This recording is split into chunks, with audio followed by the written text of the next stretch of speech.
Welcome to The Bid, where we break down what's happening in the markets and explore the forces changing the economy and finance. I'm your host, Oscar Pulido. Benjamin Franklin once said, "An investment in knowledge always pays the best interest." So as we begin a new year, what knowledge will help investors prepare for potential volatility on the one hand and potential for opportunities on the other?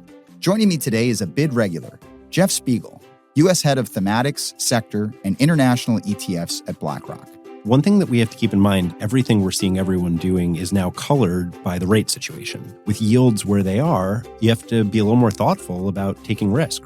To help investors navigate the year ahead, Jeff will provide a holistic overview of three major investment themes, including the emergence of the AI trade, opportunities in medical innovation, and the impact of geopolitical shifts on globalization.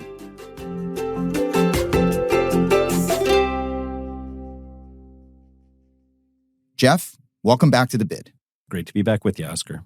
And Jeff, Happy New Year. It is 2024. I hope you had some time off before we started the new year. Happy New Year to you, Oscar. I've actually been out in Denver for a couple of weeks visiting my sister, who's a veterinarian, which means I was also staying with 4 chinchillas and a 4-pound dog. So Jeff, with the new year comes the opportunity to invest in new themes. So I'm curious, how are you thinking about the year ahead as far as the broad themes that investors should be considering? One thing that we have to keep in mind, and this really started last year, is all decisions around investing, everything we're seeing everyone doing is now colored by the rate situation. With yields where they are, frankly, you have to be a little more thoughtful about taking risk. If you can capture 4, 5, 6% on short-term debt, that raises the bar. And so we think that investors, when they're thinking about the equity side of their allocation, need to be thoughtful about where can they really drive returns? Where is that potential opportunity to get the outperformance that justifies being out of cash and being out of bonds? And so when we think about that, there's really 3 areas. So the first is artificial intelligence. I know we've been talking about this for a long time. I did a bit episode with you guys last year where we discussed it, but it's a constantly growing and transforming phenomenon. We're really thinking about it as the very early iterations, the concepts, the ChatGPT, to real products and enterprise usage and commercialization. The second is about medical innovation. Unlike artificial intelligence, a lot of the most exciting areas of medical breakthroughs last year in 2023 really struggled from a performance perspective. That re-rated valuations, and even though we have amazing breakthroughs right in front of us against cancer, against neurodegenerative conditions, those valuations make really attractive entry points. And the last is this idea of rewiring globalization, this new megaforce that we brought to market last year in 2023. The idea of a fragmenting world is something that investors have to think about more and more in their international allocations. Let's go through some of these themes. You mentioned 3 of them, but let's start with AI. And I was going back through the archives, and in fact, it was last February that you and I spoke, and we talked about ChatGPT. In fact, people might remember that we had ChatGPT join us on the podcast as a special guest. Yes, and I was not invited back today. It was a big theme for 2023, as it turns out, and you're saying it's going to be a continued theme in 2024. What are the developments that you expect to see this year? What industries, what sectors are going to benefit from this AI theme? We make a lot of predictions, both of us, in our work. I think we were both really excited about AI back in February. I think we probably underclubbed it in terms of how exciting it was going to be. And that excitement really continues. But again, it's shifting towards a new phase. Last year, most people's experience with artificial intelligence was having an amazing conversation with ChatGPT or with Bard. And that felt a little bit more like a novelty, but was teasing people's idea of what might be possible. I think going into this year, what you're going to see is much more commercial applications. That means that if you work in a law office, you're probably going to be using technology that allows you to iterate on contracts incredibly quickly with just text-based inputs. And this idea of text-based inputs is so important because one of the other areas that I think will be transformed is coding. Pretty much anything that you might write in code, you can actually just tell your artificial intelligence what you want it to do, and it'll output that code. So across industries, you're going to be able to use text language to accomplish incredibly complicated tasks that usually would require some level of coding automation. And that could be contract-based, that could be marketing and advertising language. And again, companies are investing not just because AI is cool, though I think we can all agree it's pretty cool, but largely around cost reductions. When you think about the efficiencies that are created, a coder sort of spending his time or her time debugging something rather than writing the code from scratch, that's faster. That's powerful. Actually, about 60% of companies who plan to adopt AI are planning to do so for the reasons of cost savings. This is a real imperative in how businesses are being run, in generating more revenue, in generating more profitability. These productizations, these actual use cases in the way that we work. And I think that's going to be really powerful. We've also talked in the last year about a lot of the downstream implications and beneficiaries, the picks and shovels, if you will. There were semiconductor companies that were some of the biggest performers around the AI craze. A lot of that, specifically semiconductor companies that were responsible for GPUs or graphic processing units. Now, these are really critical when it comes to training AIs, when it comes to crunching massive amounts of information. But we actually think that semiconductor opportunity is really just starting because as we move forward from training artificial intelligence towards what we call inference, you actually need different semiconductors. You need CPUs. That broadens out the opportunity set to a range of other firms. And the way you can think about this is the training process is about learning how to do a math problem. The inference process is actually taking what you've learned and applying it to solving a math problem. As we shift to that phase of artificial intelligence, the semiconductor opportunity only broadens out from here. And then investors remain really underexposed to a lot of these themes. If you look at the NYSE FactSet Robotics and Artificial Intelligence Index, it's a very small holding in most people's portfolios when you consider pure play companies. From pure play companies under $100 billion, the average investor is only owning about 1.5% of their portfolio in artificial intelligence. There's a lot of room to grow that allocation, especially as artificial intelligence continues to grow in importance in our lives and in the economy. It is interesting to think back to the conversation we originally had around AI and ChatGPT. You used the word novelty, and just thinking about how that discussion around AI evolved in 2023, where we had seemingly this kind of cool toy to play with, and then what manifested over the course of the year was all of these real-world applications that it was going to start to apply to, and you started talking about some of those and some of what's to come. You also mentioned medical innovation. So what are some of the factors that make this sector attractive in terms of valuations, in terms of potential breakthroughs? I'm remembering as well the discussion you and I had around neuroscience. Maybe that's one of the areas that you're wanting to discuss. It absolutely is. We're quickly entering a world in which there will be more grandparents than grandchildren. Effectively, that's more people over 65 than under the age of 18. And we can actually predict what some of the consequence of that is medically.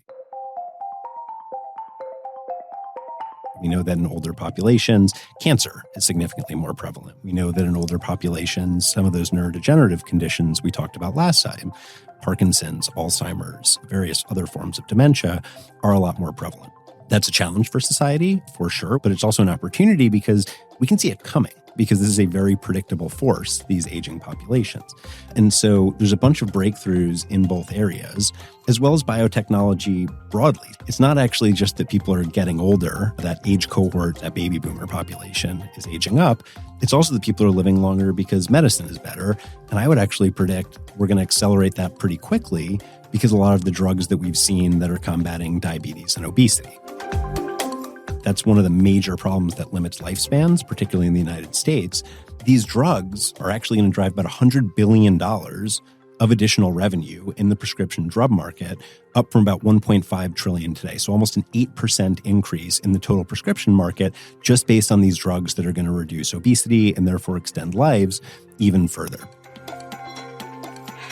But when we think about specifically how we're going to operate faster, how we're going to operate better, we actually can go back to that artificial intelligence conversation that we were just having. One of the differences from 2023 to this year is when you're playing with ChatGPT, when you're using Bard, these are generative AIs that were trained on the internet. They were trained on public information.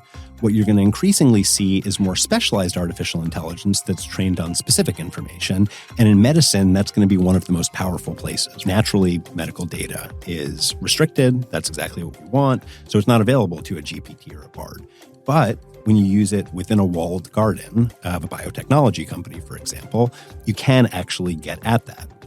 And so, for example, scientists actually last year used AI to map a fruit fly's brain, 150,000 neurons. And this is actually the first animal that we have ever mapped the brain for.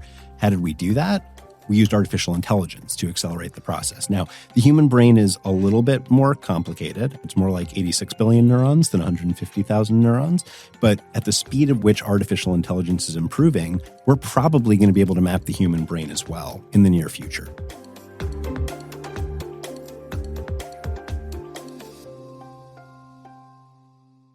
Artificial intelligence is driving breakthroughs in one of those areas that we know is going to be such a prevalent problem, which is these neurodegenerative conditions, because if we can better understand the brain, we can come up with a lot more treatments in those areas. And then when we think about cancer and drug discovery more broadly, bringing a new drug to market, if you factor in failures, which there's a high fail rate, the average drug actually costs about $2.5 billion in development costs.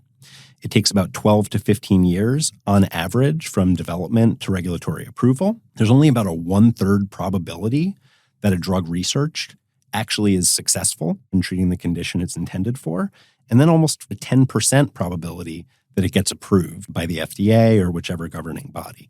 So it's incredibly challenging bringing new drugs to market. But again, AI can prevent a really nice solution here, which is by 2025, we actually think that over 30% of new drugs are expected to be discovered using generative AI, which is really good at iterative processes, which is what drug development is often all about. And we think that this can save biotech companies 25 to 50% of their development time. And when you think about that, you're basically saying drugs go from a likelihood of 35% of being successful over 10 to 12 years to basically taking that risk only over 5 to 6 years. That makes a huge difference in the profitability of biotech companies, as well as in the opportunities we're all going to have these drugs brought to market sooner for us and for our loved ones. But when you think about AI a little bit more holistically in healthcare, you could actually think about the patient experience, virtual nursing assistants, AI robot-assisted surgeries, health monitoring through wearables, personalized healthcare plans. You can almost imagine, hey, artificial intelligence, read all of the patient notes on this person, take a look at the patient tests, and then spit out for me a treatment plan. That's where we're headed. And then more diagnostics and more treatment. So it's not just drug discovery, it's this whole universe of healthcare that's going to get supercharged at a time that's really important because we know we have that aging population. We know we're going to have those greater health needs. Just listening to you talk, you've intersected the AI investment theme with a medical healthcare-oriented investment theme, which is a good reminder that these two things are not interdependent. They can intersect. And you brought up some good examples. You also talked about an aging population. As I understand it, I just recently heard this, that 2024 is what they're calling peak 65, which is the year in which the most baby boomers are turning 65 years old, just to give us a sense of the aging population. So for somebody who's a long-term investor and thinking about investing in the market, what is the impact of this larger and older population? So I think there's two impacts that I would point out. So one is we were just discussing, it's very predictable that we're going to see more healthcare spending.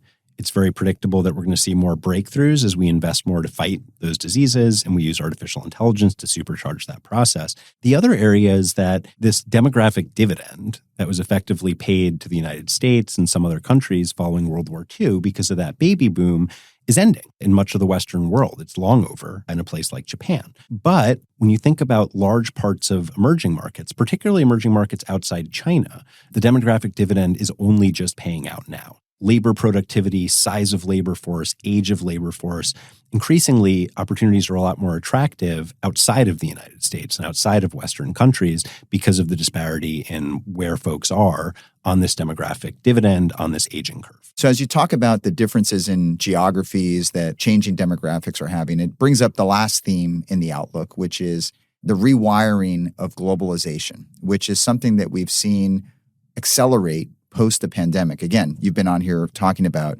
this theme in the past. So tell us a little bit about the countries that you think are poised to benefit from the changing supply chains around the world. There's a range of countries that are going to benefit, and two really important concepts are friendshoring and nearshoring. So to back up for a second, just to provide context, for 30, 40 years, companies really only prioritized cost in the development of their supply chains. Now they're focusing on resilience for a range of reasons. One, the supply chain disruptions of the COVID pandemic. Two, an increasingly fraught geopolitical world. A lot has been shown based on what's happened in Ukraine, based on what's happened in Israel. And as a result, that more fraught geopolitical environment means that supply chains around the world are even more at risk. As folks think about reorienting these, they want to limit the geopolitical risk and they want to limit the sort of geographic distance sort of risk. So nearshoring is bringing production back towards closer to home. And friendshoring is doing more business with countries which you have more free trade agreements or just more positive government relations. And so thinking about those two areas, Mexico and India are the two that come to mind. Mexico kind of hits on all fronts here, right? So really strong free trade agreement with the United States. If you ask executives, what are the reasons you want to do more business in Mexico? They'll tell you it's because there's a qualified labor force. They'll tell you because the salaries are attractive. But they'll also tell you in huge numbers because of the proximity to the United States. And then you think about a place like India. And India obviously is a good bit away geographically from the United States. But today, it's the world's fifth largest economy. We think by the end of the decade, it'll be the world's third largest economy. A lot of that growth is driven by what we were talking about, the working age population growing incredibly rapidly, the amount of educated young workers growing incredibly radically, along with being a democratic country that has good relations with a lot of other democratic countries like the United States. And so we've actually seen about $2 billion flow into India ETFs just over the course of last year. But when you zoom out a little bit, Mexico and India are really good examples, but the list goes on, right? You've got Vietnam, Thailand, Indonesia, Brazil, all of whom are benefiting from the near or friendshoring components or both. And when you also think about the fact that China makes up about 30% of the emerging markets benchmark, we're seeing investors increasingly focus on emerging markets ex-China. We've actually seen about $4 billion flow into emerging market ex-China ETFs just over the course of the last 12 months or so. You know, that growth is incredibly rapid. In fact, emerging markets ex-China is now making up a really large percentage of total flows into emerging market ETFs, this new way of investing, focusing on this wide range of beneficiaries of nearshoring, of friendshoring, and thinking a little bit more about a diversification of supply chains beyond just China.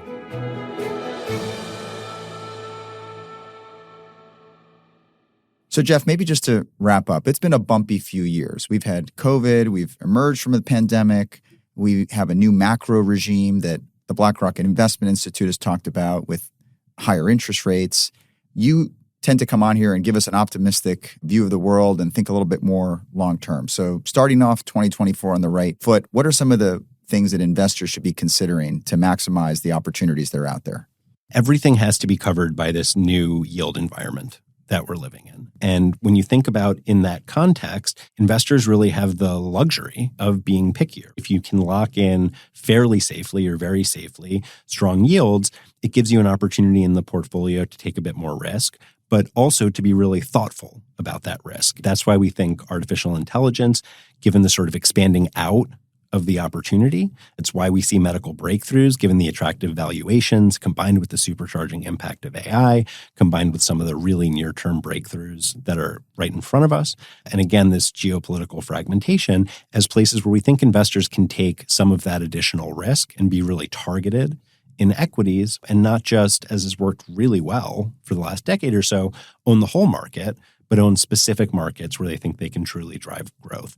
And honestly, when I think about these three areas, in a lot of ways, I think the biggest risk is missing the opportunities, potentially being left behind.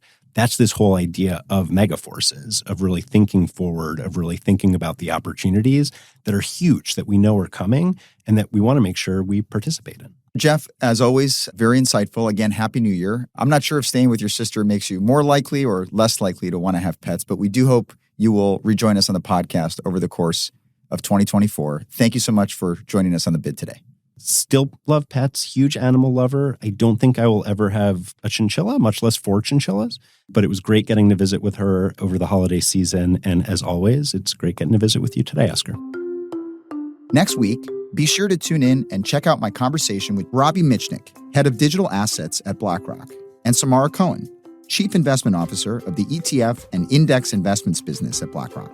Robbie and Samara will lend their knowledge and experience to help us navigate the story of digital assets. We'll explore the unique features that set digital assets apart. The ability for the first time to have an asset that is truly global, that anyone with a mobile phone and an internet connection can tap into, is really a significant breakthrough. And the potential they hold for investors seeking new opportunities in the ever-evolving financial market. This era of access and integration is what's here for Bitcoin now. So it's going to be critical to see how the integration of Bitcoin in capital markets catalyzes new strategies for investors and differentiated outcomes. Subscribe to The Bid wherever you get your podcasts.